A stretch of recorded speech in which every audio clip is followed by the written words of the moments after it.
Ashamaar kafuun daawwattoota keenya nageenyi keenya lafa jirtan isna rakkabu jennaa oduu isinitti himna.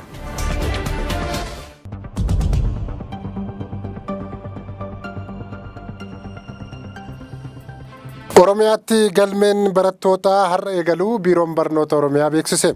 Oromiyaatti galmeen barattootaa bara barnootaa 2018 guyyaa har'aa eegaleera. Galmeen hagayya 26 hanga qaamee 5 bara 2017 bakka lakkoofsa gi'izii qofaatti kan gaggeeffamu ta'u sadarkaa hoogganaatti aanaatti gorsaan biiroo barnoota Oromiyaa obbo Efreem Tasammaa ibsaniiru.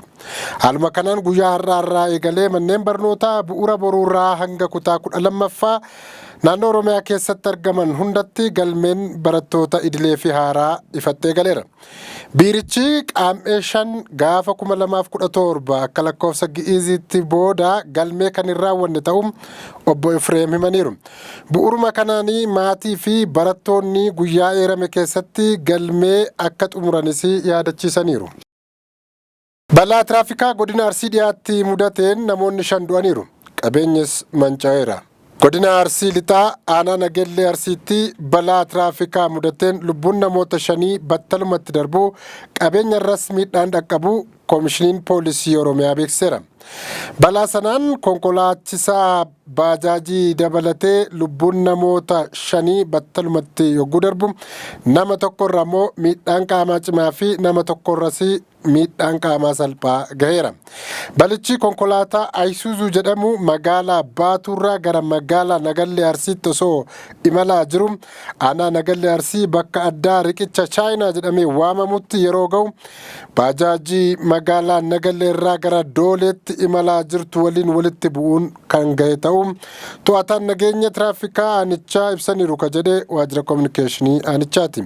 Balaawwan tiraafikaa dhiyeenya kana naannolee akka Tigraay, Amaaraa fi godina Walaayittaattis mudataniin lubbuun namoota hedduu darbuu fi akkasumas qabeenyi manca'uu kana dura isinii gabaasuun keenya kan yaadatamu ture. UK'n embaasii ishee kan Misriitti argamu yeroof cufuun dhagahame. Mootummaan UK imbaasii Masrii magaalaa Kaayiroo jiru yeroof akka cufe beeksiseera. Kunis taatee imbaasii Masrii magaalaa London fuulduratti mudate hordofeeti. Hiriira magaalaa London imbaasii Masrii fuuldura ture irratti namni deeggaraa mootummaa Masrii ta'e tokko erga hidhamee booda muddamni dippiloomaasii biyyoota lameenii gidduutti uumameera. UK'n kanaaf deebii kennuuf jecha imbaasii ishee Kaayiroo jiru cufuu beeksisteetti. Imbaasiin Masrii magaalaa Londonitti argamu hiriirtota dura goruun danqeera jedhamuun rogeessa siyaasaa kan mootummaa Masrii cimsee deeggaru Abdulqaadir yeroof hidhameera. Taatee uumame kanaan wal qabatee aangawoonni Masrii gamoo imbaasii UK magaalaa Kaayirootti argamu fuuldura keellaa eegumsaaf kaa'amee diiganiiru. Kun ammoo akka mootummaan UK hatattamaan imbaasicha cufu taasiseera jedhe ibsi karaa ministeera hajaa alaa UK baaseen. Ministeerichi haga jijjiiramoonni haaraa uumamanii dubbiin qabbanaa'utti imbaasii UK Kaayiroo jiru yeroof akka cufamu murtaa'eera jedheera. Garuu hojiin imbaasichaa akka itti fufu ibseera. Balaa kirkira lafaa Afgaanistaanitti mudateen yoo xiqqaate namoonni 600 ol du'uun dhagahame. Kirkirri lafaa safartuun isaa maagniitiyuudii 6.0 kan ta'u lafa jalaa gara kiiloomeetira 10 irraa fagaatee mudateera. Lafa jala kan kiiloomeetira 10 gadi fagaatu mudateera. Kanaanis magaalaa Kaabul irraa magaalaa Islaamaabad jedhamutti lafti socho'uun balaa guddaa qaqqabsiiseera. Battalumatti namoonni 600 du'uu aangawoonni biyyattii himaniiru. Balaan sun kan mudatee fi miidhaa guddaa qaqqabsiisee gaarreen kan marfamte waan ta'eef magaalittiin gaarreen kan marfamte waan taateef odeeffannoo baay'ee argachuuf illee ulfaataadha jedhaniiru qondaalonni biyyattii. Kanaaf miidhaa qaqqabee fi lakkoofsa namoota du'anii sirriitti adda baasuun illee ulfaataa ta'us haga ammaatti odeessa qabnuun namoonni 600 ol du'uudha jedhan aangawoonni biyyattii. Garuu lubbuun namoota balaa sanaan miidhamanii kana caalaa dachaan dabaluu akka malu aangawoonni himaa jiru. Qabeenyis akkasuma barbadaa'eera. Balaan kirkira lafaa kun magaalaa Kaabul irraa kiiloomeetira 140 irraa fagaattee kan argamtudha. Bakka balaan sun itti mudatee manneen hedduun manca'aniiru.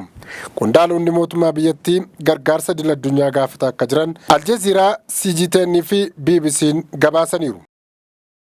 Waraanni Israa'el dubbii himaa Hamaas Abu Obeydaa Gaazaatti ajjeesuu beeksise. Dubbii himaan waraana Hamaas Abu Obeydaa haleellaa Israa'el qilleensarraan raawwatteen Gaazaa keessatti ajjeefamuu qondaalonni tika nageenyaa Israa'el ibsaniiru. Ministeerri ittisaa Israa'el Kaatis tarkaanfii muudaan qabne gaggeesseera waraanni keenya kanaaf galateeffamuu qabu jechuun ibsaniiru. Hamaas du'a dubbii himaa kanaa hin mirkaneessine.